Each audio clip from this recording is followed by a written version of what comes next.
I've always resisted the idea that the failure of the case is due to bad investigation. I think the failure of the case is having decided to go to trial with bad evidence. You know, if this, because that, no, but just to make that point is that, you know, it's not this kind of idea, not from you, Stephen, but it's just making me think about it. There's always this underlying suggestion that if the prosecutor had been more competent, they would have found the evidence and they would have convicted.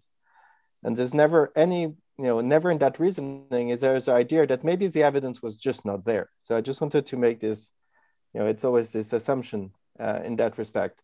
I'm not very optimistic. I do believe that, you know, investigating international crimes is a complicated affair, and I don't think that even the most competent investigator, domestic investigator, will be able to, you know, grasp the context, gather the evidence in a way that will allow for an adversarial process with equality of arms. I mean, Elise was mentioning the Netherlands. Similar issues arise in France, obviously, which has the same system, where the defense is basically told, here's a dossier, you don't need to investigate. We've done the investigations for you. We've interviewed the witnesses for you. You're not allowed to go to Wanda or wherever.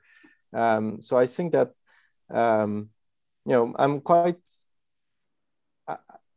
I don't know who mentioned, I think Elise mentioned, not making it her own thought, but the idea that universal jurisdiction was the future of international justice. I don't think so.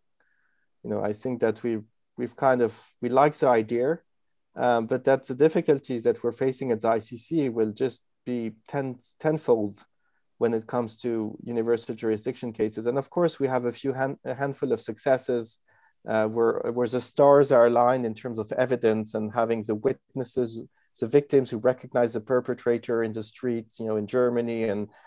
But I think if putting all our hopes on universal jurisdiction is probably a mistake in that sense, and that, you know, the issues of gathering evidence and building cases will not just go away.